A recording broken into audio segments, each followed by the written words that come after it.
trabajo, la doctora Mercy Liliana y yo, delegados de un equipo de investigación, poderles conversar respecto al debido proceso y la cadena de custodia en una auditoría forense.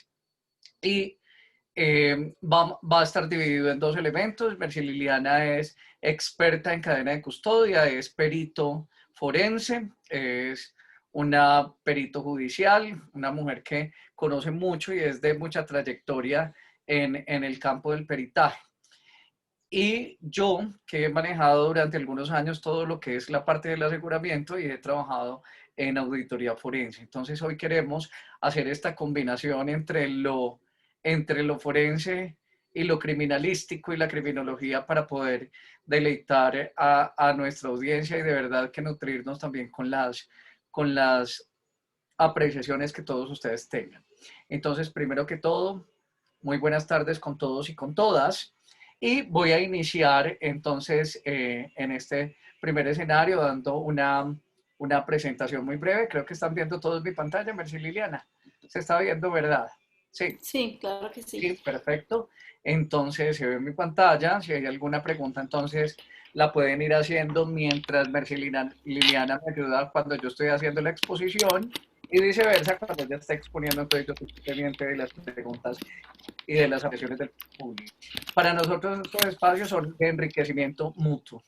Es más el conocimiento que nosotros podemos recibir en este tipo de acciones y de actividades que lo que quizás entregamos y esperamos que sea de total agrado para todos ustedes.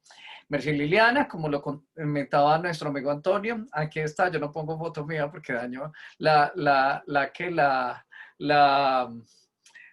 mirilla que queda tan linda con la foto de la doctora, y Mario Emmer, quien les habla.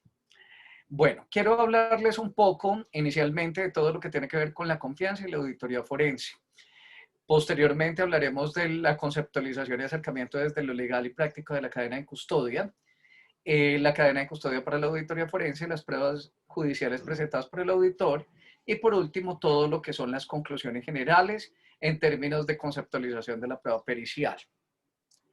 Bueno, inicialmente quiero partir de lo siguiente.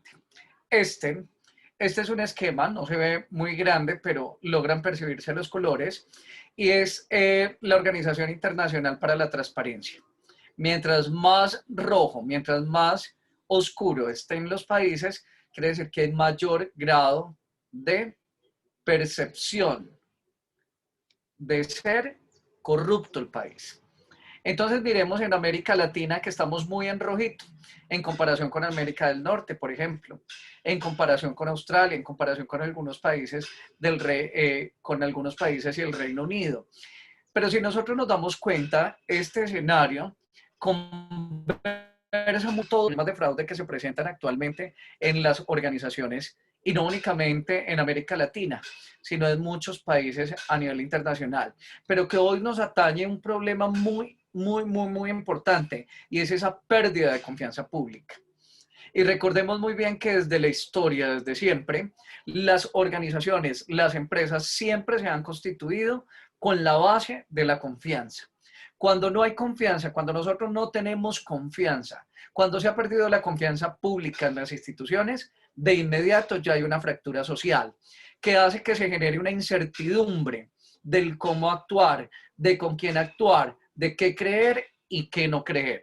Entonces, en este sentido, cuando yo miro estos resultados de la Organización Internacional para la Transparencia y veo este escenario en América Latina y en el mundo respecto a la corrupción, me doy cuenta que cada vez nosotros tenemos una percepción del fraude, tenemos una percepción de la corrupción mucho más fuerte en nuestros países. Y todo esto se traslada a la información que nosotros divulgamos en nuestras organizaciones como auditores, y que tenemos la responsabilidad como auditores y como los encargados de preparar la información y de representar la información y de dar a conocer esa información de una manera confiable para todos nuestros grupos de interés. Se pierde también esa categoría, se pierde también esa credibilidad que se tiene con los profesionales que se encargan de llevar la contabilidad y la auditoría. Muchas veces nos hemos encontrado con unos escenarios desafortunados en donde algunos auditores y algunas organizaciones cometen fraudes, en donde algunas organizaciones reportan información que no es correcta, que no revela la real información financiera de la organización y el verdadero estado financiero de la organización. Y todo esto con ayuda de algunos auditores.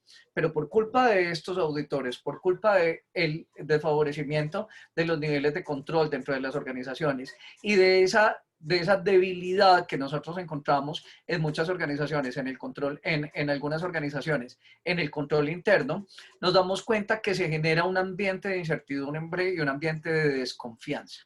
Y allí es en donde nace una alternativa muy importante como la auditoría forense. Una auditoría especializada que se encarga de detectar y prevenir los fraudes financieros.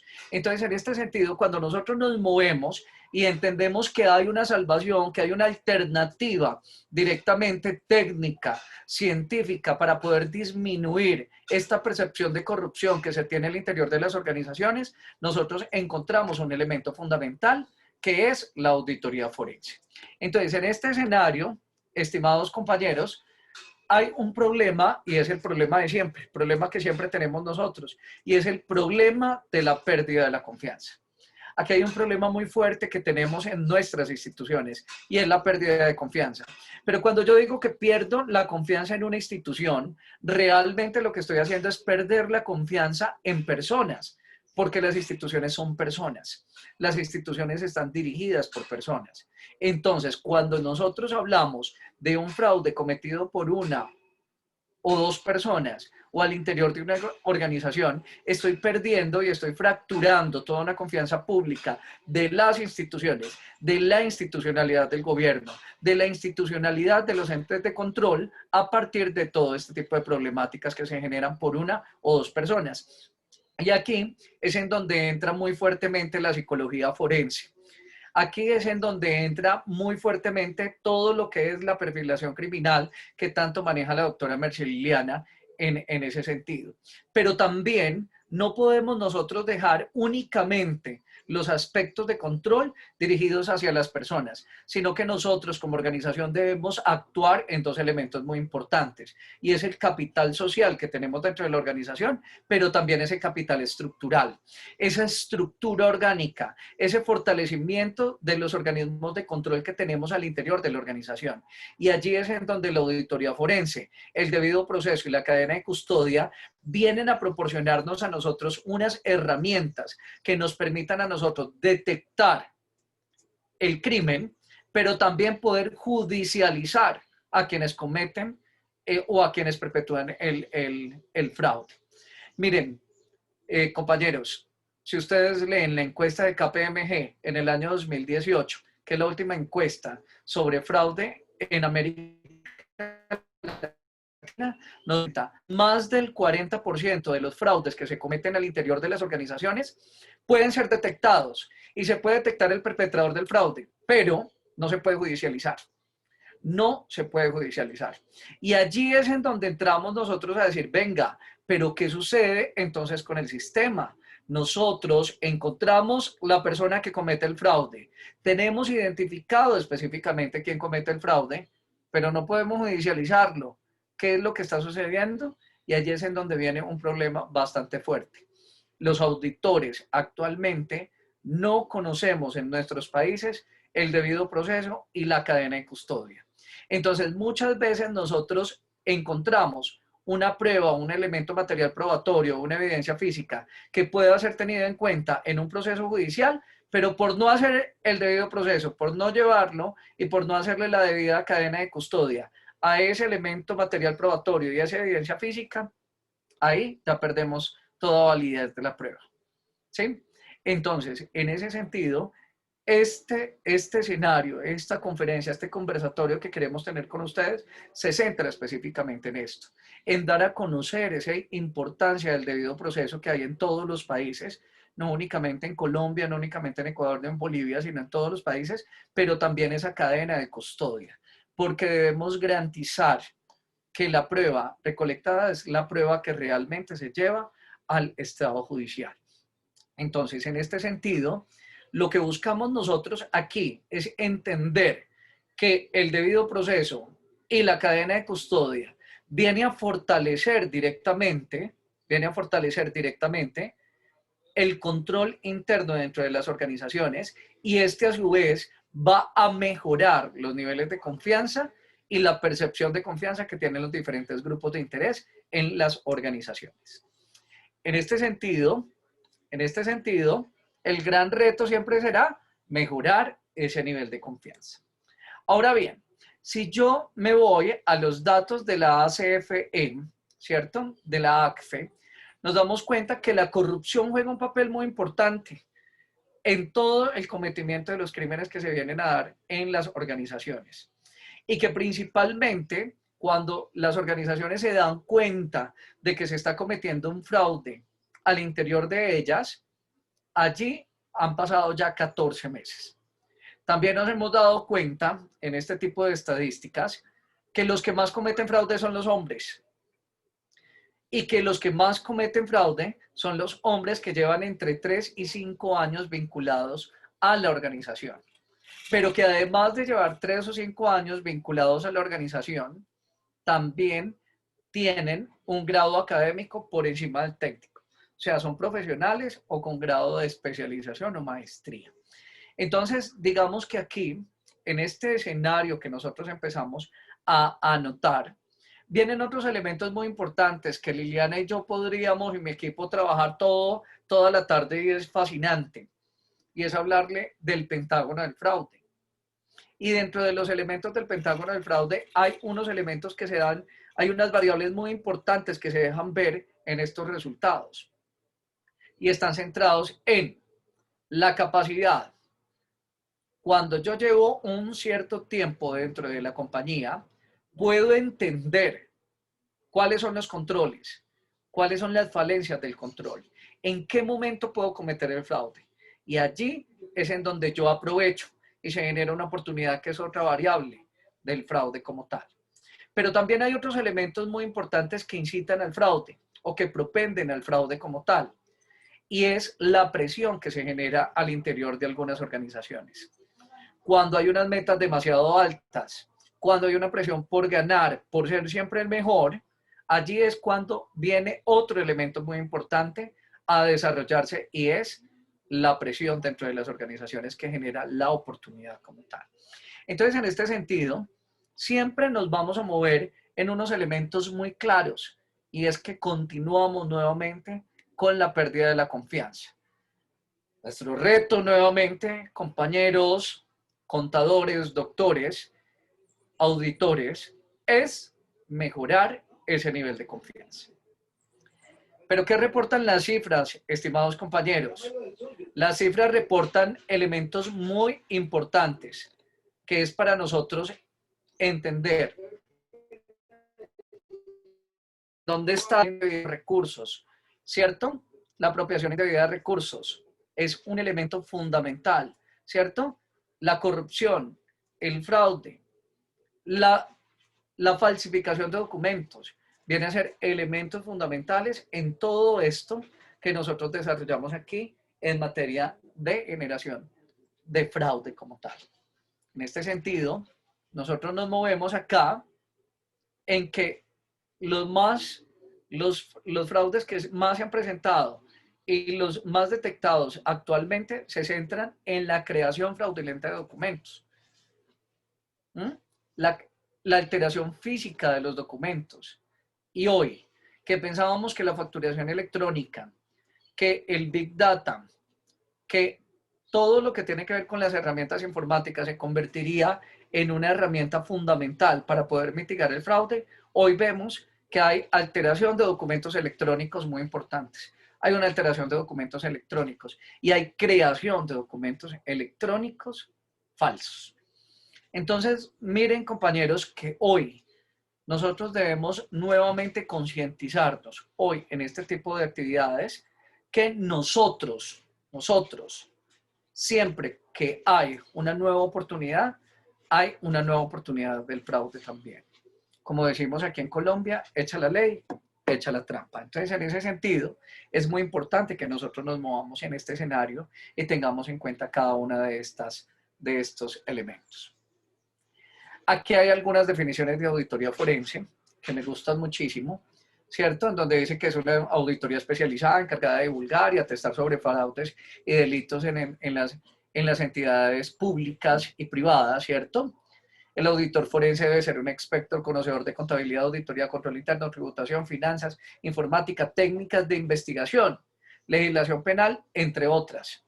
Y acá hay un elemento muy importante y es que nos ayuda a nosotros a fortalecer el control interno dentro de las organizaciones. Quiero terminar específicamente eh, diciendo que hay unos elementos muy importantes que nos generan a nosotros la IASB y la FAC, ¿cierto? Y que empezamos nosotros a trabajar en unos elementos muy importantes que son las normas internacionales de auditoría. Y empezar nosotros a decir que como auditores forenses y como personas que estamos en el encargo de la auditoría forense, también debemos de cumplir con las normas internacionales de auditoría. Entonces debemos formarnos en normas internacionales de control de calidad, ¿cierto? En encargos de revisión, en normas internacionales de contrato de aseguramiento, en las normas internacionales de servicios relacionados, las normas internacionales de trabajo para atestiguar y un elemento muy importante dentro de la formación del auditor forense está el código de ética.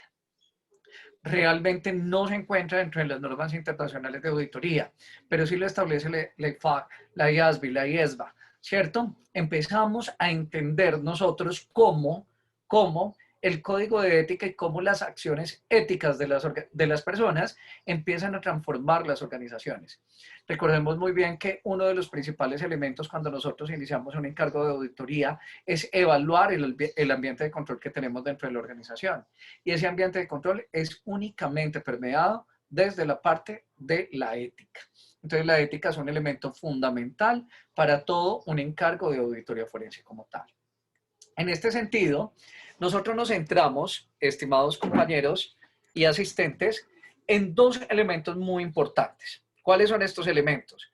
Los elementos del fortalecimiento de la confianza a partir de las técnicas, herramientas, procesos y procedimientos de la auditoría forense aplicados al fortalecimiento de control interno.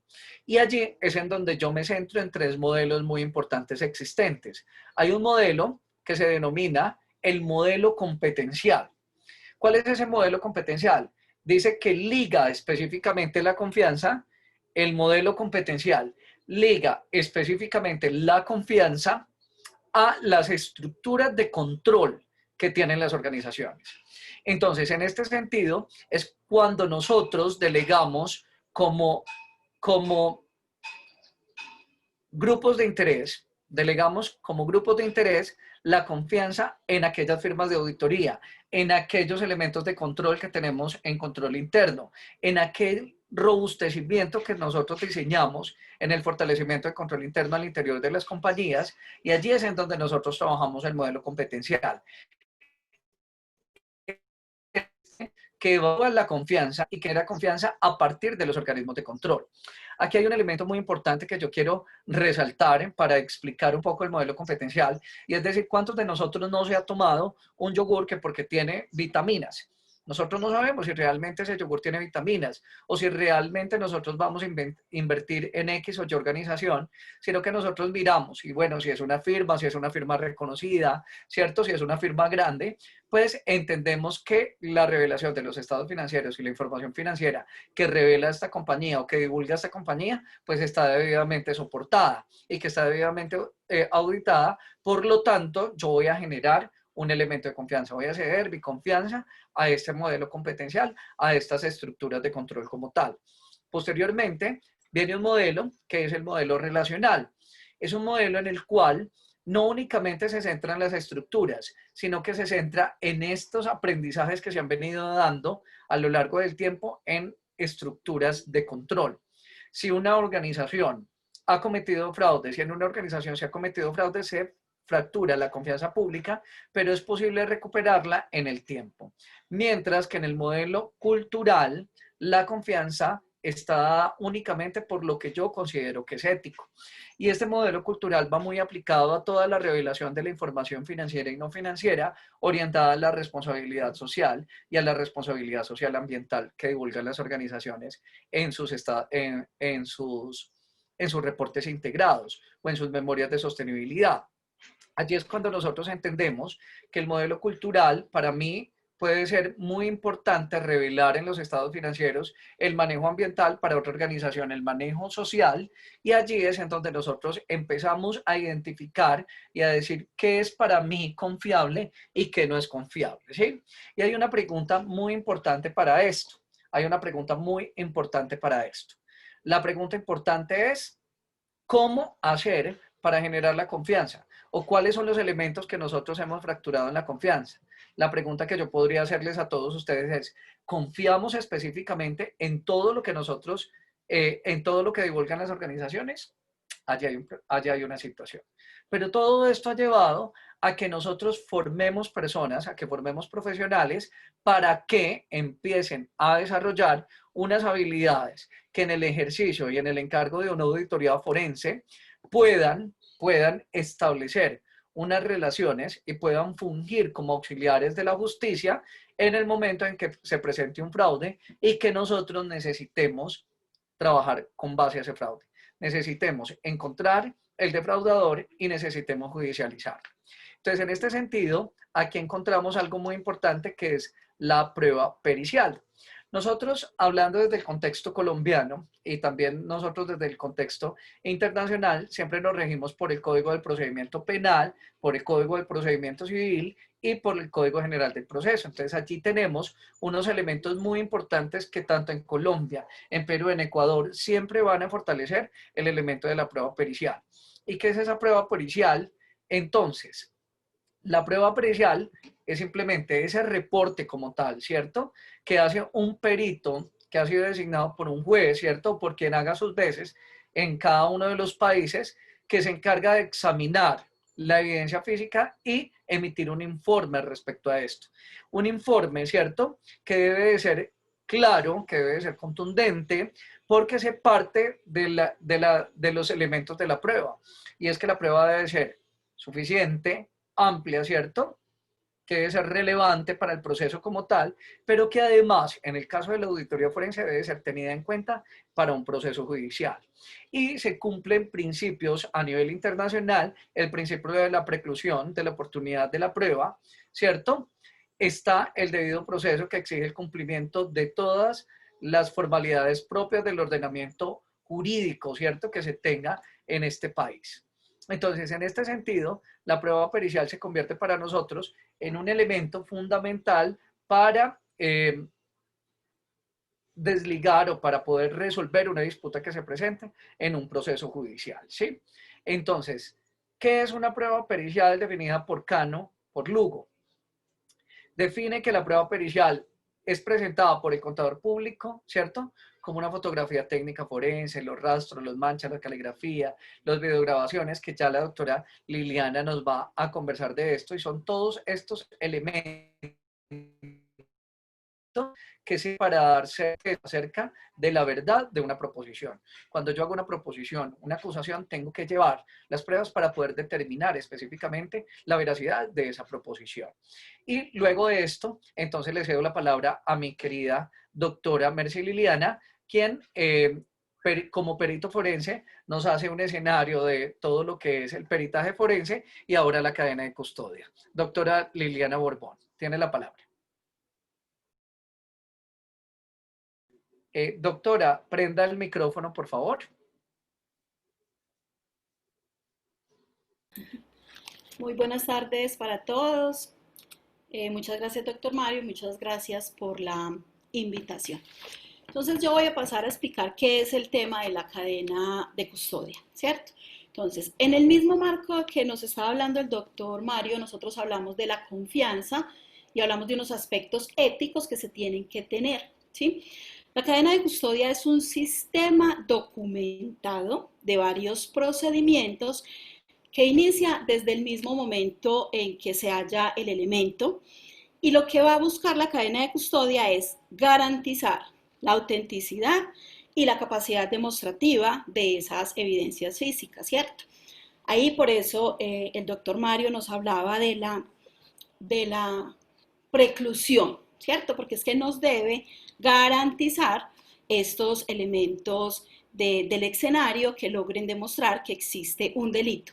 Y estas evidencias pueden ser de cualquier orden, desde lo físico, lo biológico, desde lo documental y desde lo digital. Y estos elementos tienen que ser verificables y tienen que cumplir con 9 requisitos y van a ser exigidos no solamente a los servidores públicos, sino a los particulares. ¿Por qué? Porque estos elementos que se van a exigir a los servidores públicos y a los particulares son los que nos van a decir si esa cadena de custodia se rompe o no. Si esa cadena de custodia nos garantiza que efectivamente ese elemento o esa evidencia física sirva para demostrar lo que nosotros estamos diciendo que va a demostrar. ¿Lo puede pasar, por favor, doctor Mario?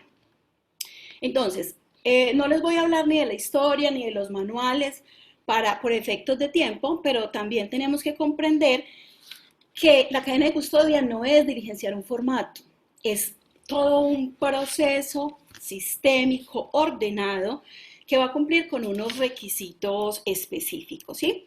Entonces es muy importante que nosotros empecemos a mirar cuáles son esos requisitos de obligatorio cumplimiento para que no se rompa esa cadena de custodia. Entonces tenemos un requisito que es la autenticidad. Y la autenticidad hace alusión donde nos está diciendo que es la correspondencia objetiva del elemento material probatorio o la evidencia física hallados, recolectados, embalados, transportados, almacenados y que sean analizados de manera técnica, científica, para que puedan dar una capacidad demostrativa. Entonces, este es un requisito sin el cual, o sea, son 9, pero sin el cumplimiento de estos 9 requisitos, no se podría hablar de la cadena de custodia. Si se rompe esa cadena de custodia, ese elemento material probatorio o esa evidencia física ya perdería la capacidad demostrativa. El otro elemento es la capacidad demostrativa, que es una cualidad o aptitud que tiene el elemento material probatorio, la evidencia física, que al ser desarrollada mediante el análisis técnico o científico aporta información con vocación probatoria, ¿sí? Algunos elementos o evidencia física pierde su capacidad demostrativa por varias circunstancias, por el análisis técnico-científico o por la naturaleza del paso del tiempo. Por ejemplo, en un análisis de un documento, entonces tenemos que mirar cómo vamos a garantizar, en el caso específico de la grafología forense, nosotros tenemos que garantizar para mirar autenticidad del mismo y para mirar las características y condiciones que van a garantizar y que van a demostrar en un juicio que es del sujeto o no. Entonces, si yo cojo el documento y no lo transporto de una manera adecuada, lo arrugo, este va a ir perdiendo unas características propias del elemento material probatorio o de la evidencia física. Vamos a tener otro elemento importante que es la identidad, y es la descripción completa y detallada y objetiva de las características y condiciones específicas de la evidencia física o del elemento material probatorio, donde ahí está esa rotulación, cómo se rotula este documento, cómo se rotula este elemento o evidencia física. La integridad consiste en garantizar que los elementos de material probatorio o evidencia física no presentan alteraciones en las partes que componían al momento de sus hallazgos. Y aquí es un momento y un asunto muy importante para retomar las palabras del doctor Mario, el aspecto ético. ¿Por qué? Porque en esta cadena de custodia se puede romper o se puede perder cuando no se respeta la integridad de ese elemento material probatorio. Entonces, desde los elementos de la oportunidad y la necesidad como 2 factores que van a generar el fraude y la comisión de un delito, puede ser que un funcionario público o un particular altere un documento o una evidencia física mientras se hace el proceso de embalaje, ¿sí? y en el transporte pues, de la misma prueba. Entonces aquí los aspectos éticos son muy importantes porque van a permitir garantizar la integridad de estos elementos y material probatorio. La preservación. Acá entonces es la aplicación de diferentes técnicas que lo que van a garantizar es el menor impacto de contaminación o destrucción de la capacidad demostrativa del elemento material probatorio o la evidencia física.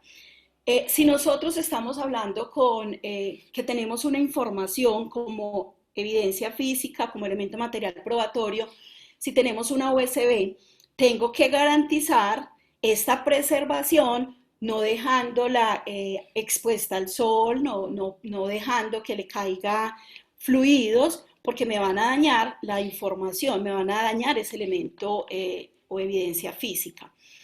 La seguridad, o sea, consiste en garantizar el mínimo riesgo de pérdida, de daño o deterioro exógeno de esa evidencia física.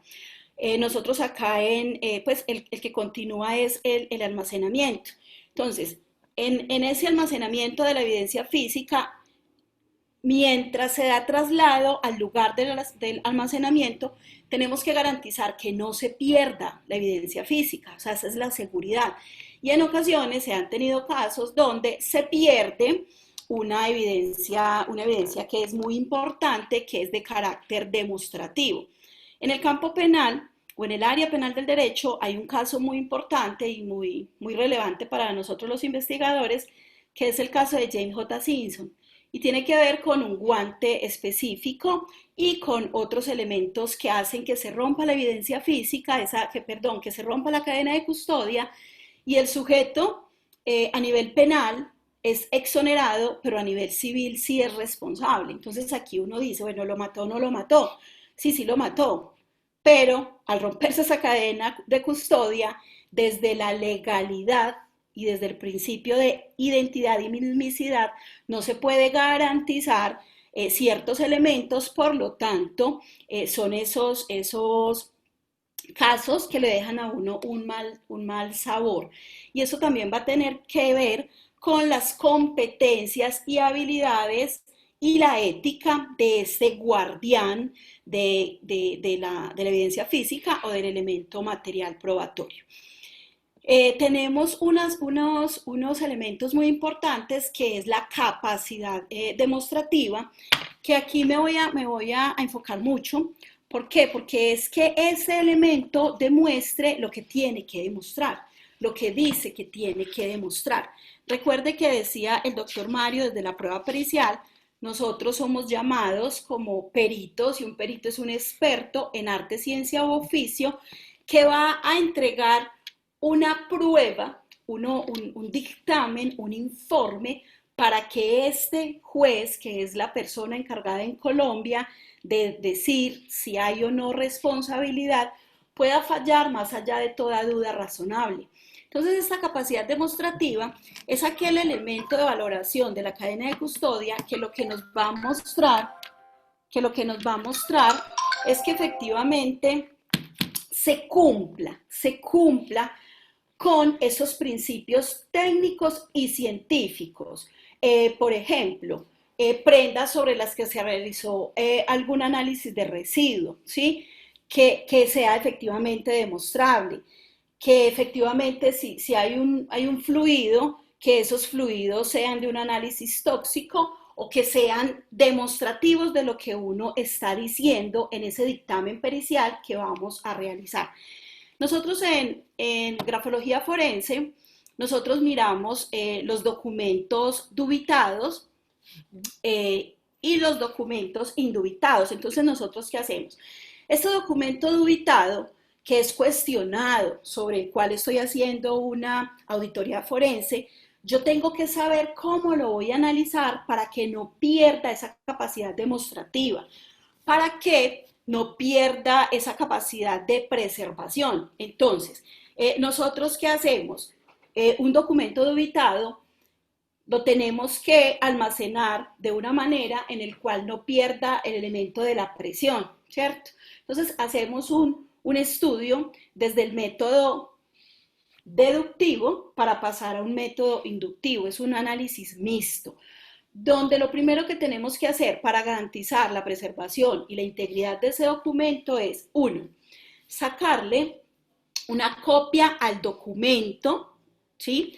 Sacarle una copia al documento y tener la copia, el original y una hoja en blanco.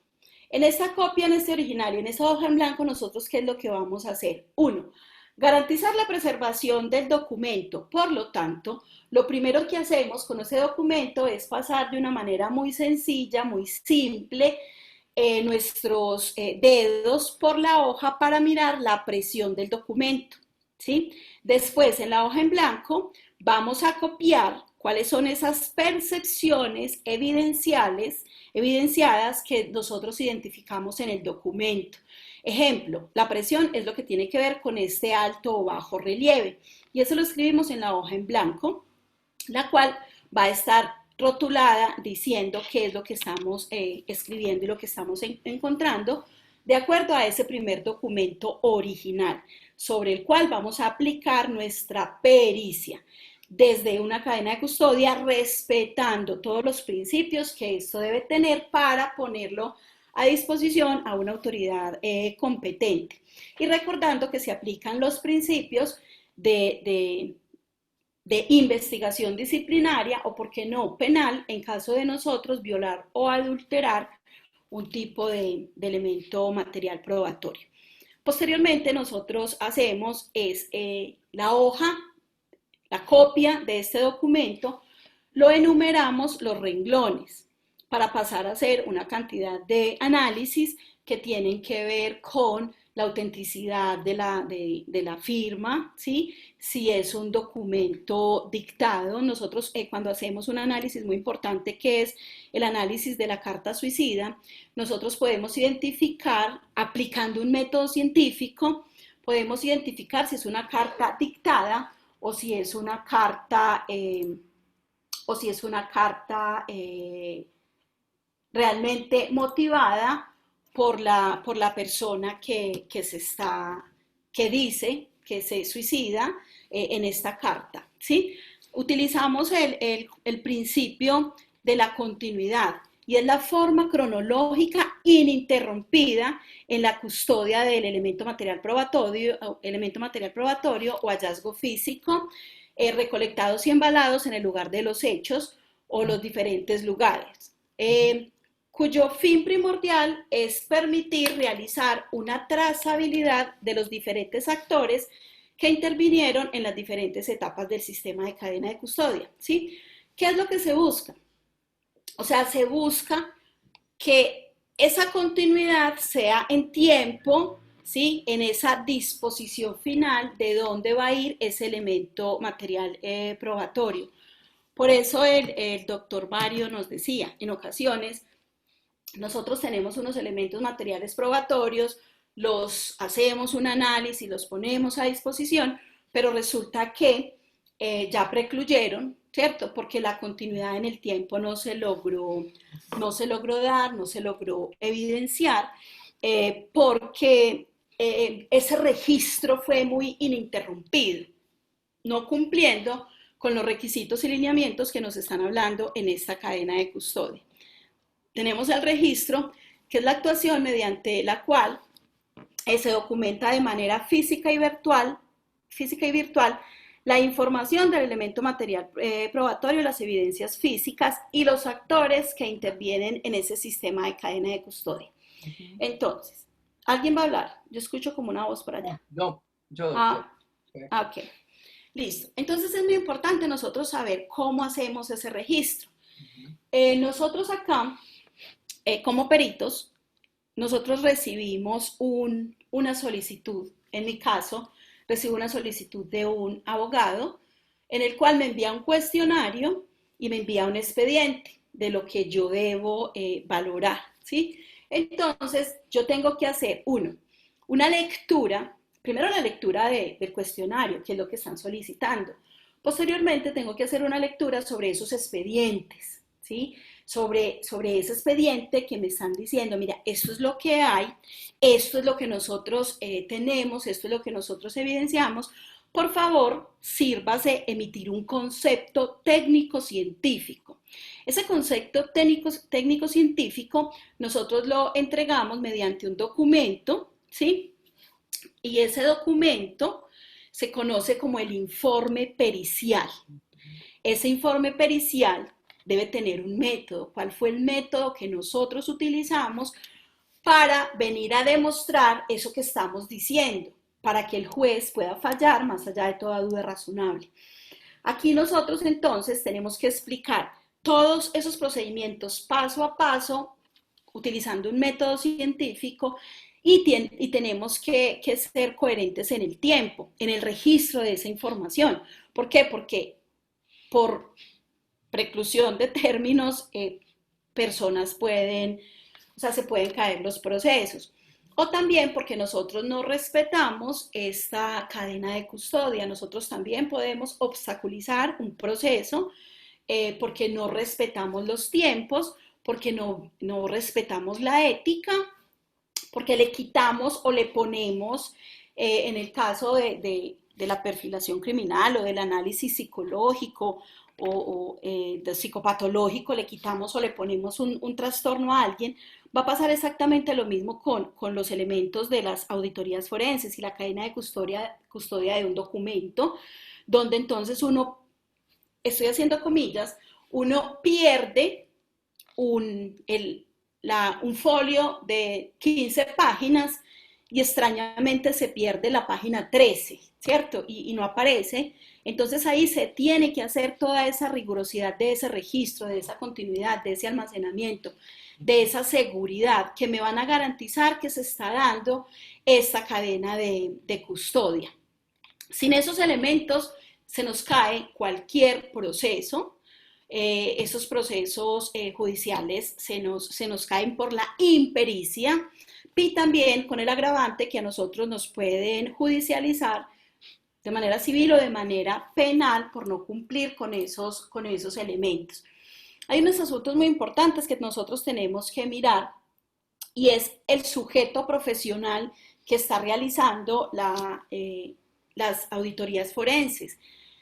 Como nosotros, que el doctor Mario ahora nos estaba hablando de los asuntos psicológicos desde la psicología criminal, ¿cómo nosotros estamos preparados? ¿Sí? Nosotros hablamos que para que se dé la comisión de un delito se deben cumplir varios requisitos.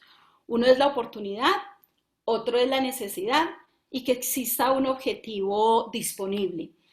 Y que el guardián encargado de velar por ese objetivo no cumpla con las características que debe cumplir. Eso lo habla Felson en la criminología ambiental. Entonces nosotros aquí tenemos que pensar cómo ser auditores, cómo ser garantes de nuestras propias empresas de que se cumplan ciertos requisitos. Con el doctor Mario Flores hablábamos la semana pasada o esta semana, no recuerdo, con el cual le estaba contando una experiencia que tuve en una institución privada una institución pública acá de Medellín, en el cual a mí me llamaron para que diera una capacitación con relación al crimen económico y financiero, ¿cierto? Y yo arranqué diciéndole a todos los conferencistas, a todos los asistentes al auditorio, yo empecé diciéndoles cómo malgastar los dineros de la empresa, cómo sustraer los dineros a la empresa. Y allá, la persona que me ha contratado abrió unos ojos, estaba muerto de miedo, porque yo les estaba diciendo todos cómo es el modus operandi y cuáles son las modalidades de hurto que nosotros podemos hacer en nuestras empresas. Luego, cuando termino, él me dice, doctora, mire, porque usted estaba muy bien recomendada, pero yo estaba que la bajaba, pues porque es mi puesto el que vos estabas poniendo, pues con lo que estás diciendo.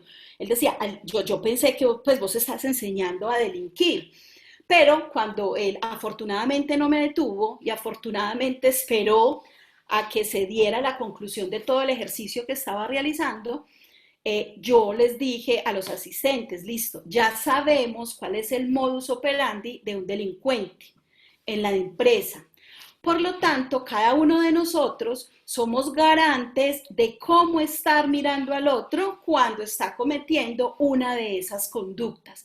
¿Por qué? Porque nosotros hablamos de algo que es la corresponsabilidad y nosotros necesariamente no podemos dejar que entonces mi compañero, el de al lado, yo veo que está realizando una conducta inapropiada y yo simplemente porque no soy la persona encargada omito decir algo. Aquí se da la corrupción y aquí se da esos elementos que van en detrimento de la credibilidad de las empresas. ¿Por qué? Porque nosotros tenemos que utilizar la corresponsabilidad, saber que todos somos responsables de los elementos que ocurren en nuestras empresas. El doctor Mario Flores ahora ponía el ejemplo. Nosotros tomamos un yogur porque tiene vitaminas, ¿sí? Probióticos. Probióticos. ¿Qué pasa? Si yo veo que mi compañero, el encargado, estoy hablando desde la ignorancia porque no tengo conocimiento con relación a eso, entonces, si veo que mi compañero, el encargado de comprar el probiótico, no lo compra o compra un probiótico de baja calidad y yo omito esa información, yo soy partícipe de ese fraude, yo soy partícipe de esa corrupción. No solamente es aquel que realiza la conducta, nosotros tenemos que ser garantes de que efectivamente se cumplan con unos principios, con unos postulados. Desde la psicología criminal. Pero doctora Liliana, ahí quiero acentuarme y para ir encerrando todo esto que tú estás trabajando y que conversemos un poco incluso con los participantes y de pronto hay preguntas, y es entender algo muy importante que tú lo has venido tocando y es cómo nosotros también dentro de las organizaciones fortalecemos los niveles de control dentro de las mismas organizaciones con el objetivo, ¿cierto?, de poder garantizar esa confianza. Pero sobre todo lo que más buscamos nosotros al interior de las organizaciones es generar el ambiente de control. O sea, todo lo que tú estás diciendo nosotros en auditoría lo resumimos como ese ambiente de control que necesitamos tener. Pero el ambiente de control, y retomando nuevamente a los postulados de la generación de confianza, de todas las teorías de confianza, nos devolvemos un poco hacia la parte del control desde la teoría que nos plantea que yo confío en la medida en que hayan mayores controles. Entonces nosotros como grupos de interés, por ejemplo, yo soy un inversor, ¿cierto?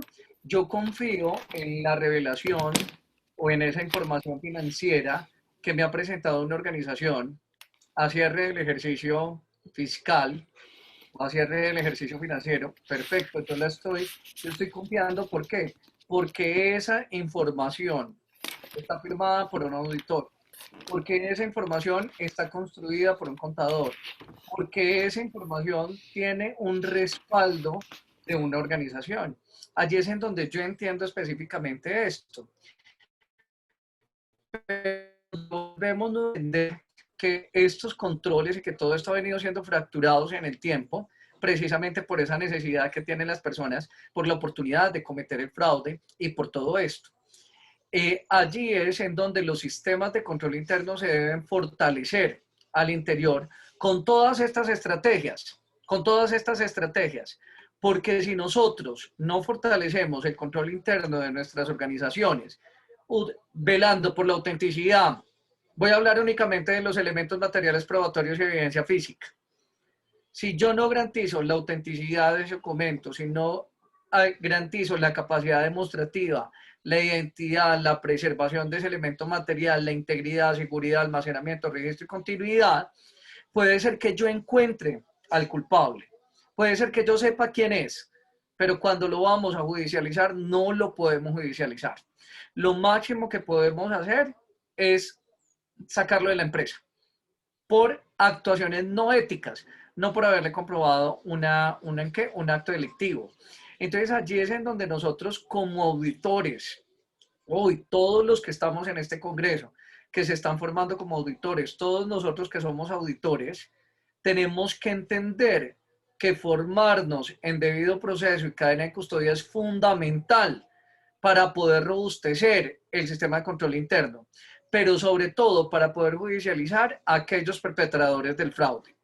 Mire, compañeros, no hay nada que se fracture más, y doctora Mercililiana, y usted me lo dice como psicóloga forense, no hay nada que se fracture más en una organización que el ambiente de control, cuando descubren el pillo y no lo pueden judicializar. Porque hay un ambiente que se dice, allá puede que lo descubren, pero no pasa nada. Entonces, si el otro puede, yo también puedo hacer un fraude. ¿Sí? Y entonces, hay algo muy importante que cuando se detecta un fraude en una compañía, hay que trabajarse estructuralmente, fuertemente, en otra vez el fortalecimiento del ambiente de control, que es lo que más se fractura en esos momentos. Pero luego ya viene otro elemento muy importante, y es esa pérdida de confianza para los diferentes grupos de interés. Miren que hay algo muy importante, compañeros, y ustedes que son como auditores, y usted, doctora Liliana, como perito. Cuando hay un fraude por parte de una firma de auditoría, no es únicamente el problema para la firma, ni únicamente el problema para la organización, sino que una firma de auditoría está auditando varias organizaciones. Y si se llega a descubrir un fraude en esta firma y se pierde la confianza pública en esta organización específicamente, porque no fue bien auditada o porque hubo ahí un concierto para delinquir, bueno, como sea, cuando se llega a encontrar, ¿quiénes son las que más sufren también? Son las otras empresas que son auditadas por esa misma firma. ¿Por qué? Porque se genera un elemento de incertidumbre en los grupos de interés. Los accionistas ya no van a creer en la información financiera de sus empresas. ¿Por qué? Porque fue auditada por una organización que fue víctima de fraude. Entonces, en ese sentido, es muy importante que nosotros nos devolvamos a entender que el debido proceso, la cadena de custodia y todos estos elementos de la cadena de custodia que nos está presentando aquí la doctora deben de estar muy introyectados en todos los procesos, en todas las partes de la auditoría, tanto en el proceso de la planeación, desde la NIA 300, desde la parte de levantamiento de la información y en el rendimiento de informe, en la presentación del informe, en la NIA 700. Y que cuando ya usted como auditor forense está actuando como auditor forense, tiene que trabajar de la mano, aquí en Colombia, con la Policía Judicial, tiene que trabajar de la mano con la Fiscalía. ¿Por qué? Porque usted solo no puede ir a hacer el levantamiento de la información, usted solo no puede ir a hacer el levantamiento del elemento material probatorio, sino que tiene que cumplir con unos protocolos para que se garantice esa autenticidad, para que pueda revestirse de una capacidad demostrativa, para que se revele esa identidad, para que haya una preservación de ese elemento material y de la evidencia física, ¿cierto? Y que luego se pueda hacer un registro adecuado de todo el proceso. Entonces, en ese sentido es muy importante entender que la auditoría forense se apropia de elementos como los que plantea la doctora, desde la investigación criminal, desde el debido proceso y la cadena de custodia, para poder robustecer sus sistemas de control interno y que puedan detectar al bandido, al defraudador, al que perpetúa el crimen financiero, pero que pueda judicializarlo. Si nosotros logramos eso, yo considero que los ambientes de control dentro de las organizaciones se pueden fortalecer mucho más, doctora Liliana, porque yo considero a título personal que el fraude siempre va a existir, y lo hablábamos de ese 20-60-20, siempre va a haber el 20% que es incorruptible, el 60% que puede que sí o puede que no, corruptible, y hay el otro 20% que es corrupto. En ese sentido, hay un 80% que podría cometer fraude dentro de una organización. Esto no es una teoría exacta, sino es una teoría del 20-60-20, que la teoría del crimen o de los perpetradores, pero eso es algo, un aproximado. Sin embargo, hay un 80% o hay mayor cantidad de personas que podrían cometer un fraude a las que no. Entonces, ¿qué es lo que tenemos que hacer? Robustecer los sistemas de control interno. ¿Sí o no, doctora? Hay que utilizar la grafología forense, hay que utilizar las técnicas de investigación criminal para poder hacer una evaluación de esos perfiles criminales de estas personas, poder detectar. Y cuando nosotros tenemos todas estas herramientas de la auditoría forense, de la investigación criminal, allí dentro de la organización, podemos robustecer esos sistemas de control interno, entendiéndose el control interno como aquel que salvaguarda los activos de la organización. Y son todos los activos. Y activo es todo lo que me genera mi valor en la organización. Entonces, considero un activo mis empleados, considero un activo mis clientes, considero un activo las finanzas y considero un activo, y uno de los activos más importantes, la reputación. Y cuando se perpetúa un crimen y cuando nosotros no logramos judicializar, lo que más se fractura es la reputación. El riesgo reputacional se materializa y acabamos con la organización. Porque usted puede recuperar finanzas, usted puede recuperar muchas cosas, pero la reputación es muy poco probable que la recupere. Doctora Liliana. Bueno, acá alguien formula pues una pregunta con relación al sector público, al sector privado, y yo respondí a grosso modo lo que tiene que ver con las diferencias individuales, ¿cierto? En ese orden de ideas, no sé si nos da tiempo, doctor Mario, para formular una pregunta, la cual ustedes solamente responden 1, 2 y 3, y empecemos a identificar cuáles son esas diferencias individuales que cada uno de nosotros tenemos que nos hace más propensos a ser corruptos, a ser corruptibles o a ser incorruptibles, ¿cierto? Entonces nosotros cuando hablamos de esas diferencias individuales va a tener que ver con unos rasgos y unas características de personalidad. Cuando son personas muy inseguras y son personas que tienen una característica dependiente, entonces esta persona va a tener una sumisión y una subordinación muy elevado, por lo tanto difícilmente va a ir a poner en conocimiento o difícilmente va a ir a identificar esos elementos que están en detrimento del bien financiero o del buen nombre de la empresa. Doctor Mario, no sé si nos da tiempo de hacer,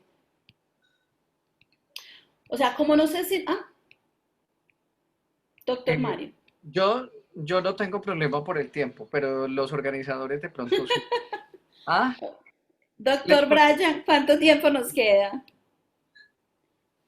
¿Les parece que es más fácil el fraude? Es un elemento muy importante de nosotros como auditores, es trabajar en independencia. Cuando yo dependo del mismo Estado, cuando el Estado es quien me paga a mí el trabajo, o lo que sucede a veces en la auditoría interna dentro de la misma empresa, cuando yo audito la misma empresa que me paga, Exacto. pues es muy complejo poder actuar con independencia. Y en ese sentido se pierde la objetividad. Entonces yo creo que allí lo que se debe hacer es una reestructuración realmente del sistema. Pero también, vuelvo y toco, porque esto es muy, muy importante siempre, es poder actuar con la ética. Y la ética del hacer las cosas que yo debo hacer en el momento en que las debo de hacer. Entonces acá es muy importante, y lo planteaba acá la doctora Mercy Liliana, ¿no? Que es juez y parte. Entonces, claro, nosotros actuamos, ¿cierto? Dentro de las organizaciones, auditamos nuestras mismas organizaciones, entonces aquí se pierde el principio de objetividad por la independencia que yo pueda tener como auditor. Y lo otro que es muy importante para esto es la formación. Miren, cuando no tenemos auditores que se forman permanentemente, el delito baja en el hexágono del fraude y todavía hay auditores que hablan del triángulo del fraude. Cuando yo hace 20 años que trabajaba en auditoría, hablaban del triángulo del fraude. Hoy estamos en el hexágono del fraude. Mire, mi primer escrito, mi primer libro sobre fraude, hablé del triángulo del fraude, hace 20 años más o menos. Y hoy estamos hablando del hexágono del fraude. Acabo de publicar mi último artículo con el hexágono del fraude. ¿Han crecido? ¿Sí, doctora? Que también hay un asunto, dos asuntos, uno en el mismo orden de lo que está diciendo de la formación, y aquí también es de los aspectos éticos del formador, ¿cierto? El proceso educativo es importante, que nosotros nos estemos formando constantemente, pero que las instituciones educativas nos estén formando adecuadamente y con miras en esa actualización de la información, ¿sí?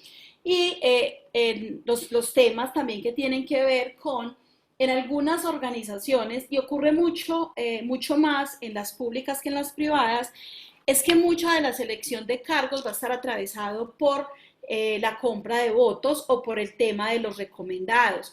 Y en muchas ocasiones el que recomiendan no está por meritocracia, no tiene la competencia, sino que simplemente es el compromiso electoral que tuve con alguien. Entonces, presentamos algunos auditores que no están preparados, ¿sí? Que no están actualizados o que tienen esa subordinación porque es que le debo un favor al otro.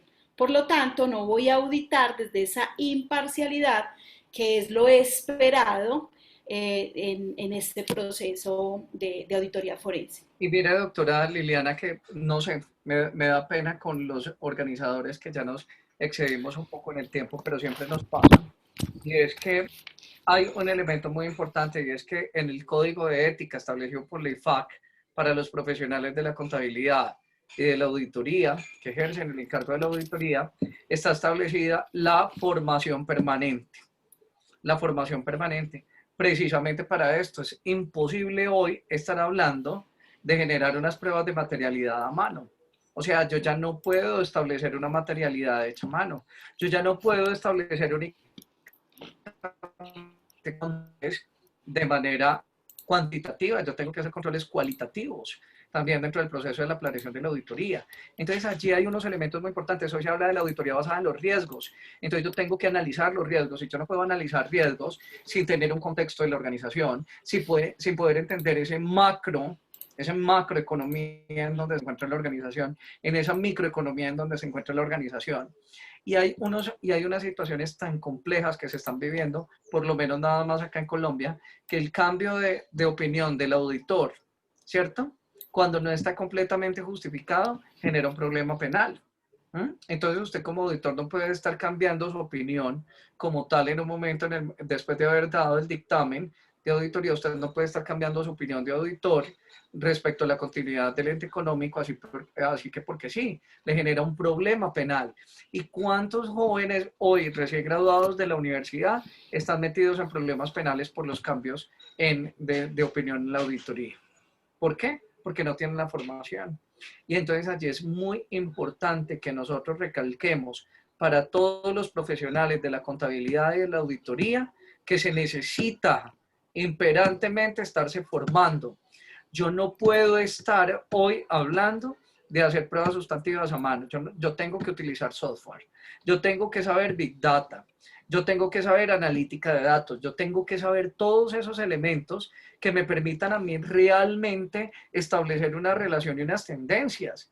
Porque muchas veces en la auditoría anterior uno se centraba nada más en decir, venga, ¿cómo me están robando la plata? Y si la empresa se veía en problemas económicos, entonces ahí el proceso de auditoría era muy importante. Pero hoy también es importante saber de dónde sale el dinero. ¿Cómo es que todas las compañías a nivel macro están en pérdidas y nosotros en compañía estamos en ganancia? ¿Por qué estamos en ganancia? ¿Ah? O sea, eso es muy importante también hacerse la pregunta. Hoy no únicamente nos interesan las utilidades, nos interesa saber de dónde sale el dinero. ¿Por qué? Porque hay mucho lavado de activos, porque hay mucho blanqueamiento de capitales. Entonces, en ese sentido, no es únicamente importante detenernos en el momento en que haya pérdidas, sino también cuando tenemos unas ganancias excesivas. Pero todo esto, como lo planteaba alguno de los compañeros, es un tiempo muy corto para poderlo abordar de todas formas. Yo creo que nos veremos en un próximo congreso, doctora Liliana, para poder conversar. Un conversatorio que creo que vamos a tener el viernes de cierre respecto a esto, el Pentágono del fraude, para que hablemos del fraude. Todos, así como lo están haciendo en estos momentos, pero lo único que nos queda, y yo creo que me queda a mí simplemente generar aquí, lo único que me resta a mí, decirles compañeros, es que usted puede tener los mejores controles internos, puede tener la robustez en los controles a partir del sistema de analítica de datos más importante, puede determinar muy bien la cadena de custodia del debido proceso dentro de su organización, puede tener todo, pero si no tiene ética dentro de la organización, si no hay un verdadero ambiente de control, no hay nada. No hay nada. Porque echa la ley, echa la trampa. Se hace un control, se busca cómo violar el control. Se estipula esta normatividad, se busca cómo buscarle la comba al palo para poder establecer una normatividad.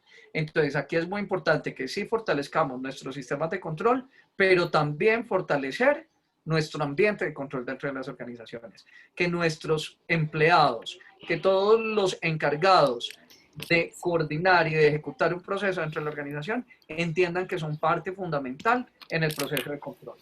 Yo creo que con eso me despido, doctora Liliana, una frasecita para despedirnos y terminamos nosotros aquí. Para terminar,